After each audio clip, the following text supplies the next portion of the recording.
Today we are looking at something that's not so familiar. We are looking at a $100 gaming PC that literally anyone can build right now, and all the links will be in the description. If you have $100 and you want to play a game like Valorant at 144 FPS, this PC could give that to you, but at 720p low settings. You can play a game like Call of Duty Warzone at 60 FPS, Apex Legends. You will have a decent experience at 60 frames per second too. A game like God of War, you'll have no problem. This is a great PC if you decided to play some esports titles on 75Hz or even 144Hz. If you just want to get into gaming, if you want to do some emulation, there is that. The CPU is pretty good, it's decent. The GPU is decent, you'll have no problems basically. Now for the system itself, we're looking at a Dell Optiplex system, but we're not actually getting a pre-built PC with all the parts. We are getting a Barebones system, so the case, board, CPU cooler, and power supply for only $28. And this is a great deal actually, because you only have to add a CPU RAM and you're good to go,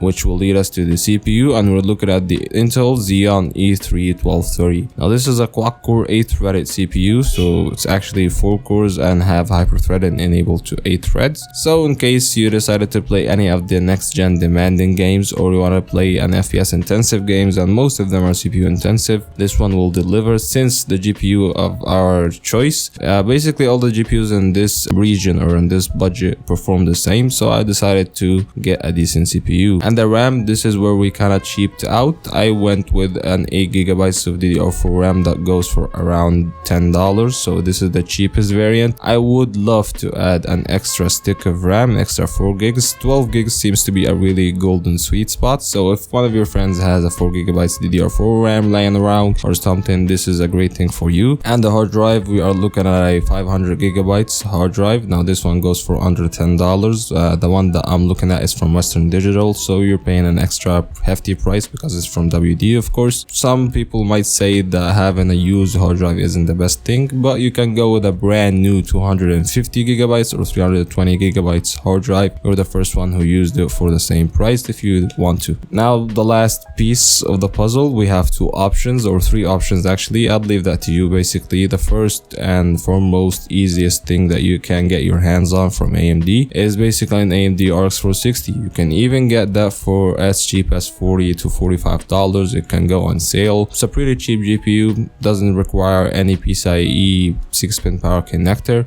so you are getting yourself a great steal. Basically this previous benchmarks you've seen from it, what it can do, and in my opinion this is a pretty capable GPU. But if you want something from Nvidia, you have the GTX 750 Ti, but this one is very expensive actually, and you have the GTX 660, and this is a $40 GPU. You can even get it for as cheap as I think $35. I think it only requires one 6-pin power connector, so you're getting yourself a really good deal. The only caveat is this doesn't support the X12, so some games will not be able to be run. You'll just need a 6-pin to Molex power adapter, because the power supply doesn't have a 6-pin cable, in case you decided to go with a GPU that requires that. So hey, that's been it guys. If you like the video, press that like button. If you want to see more videos of that kind, subscribe.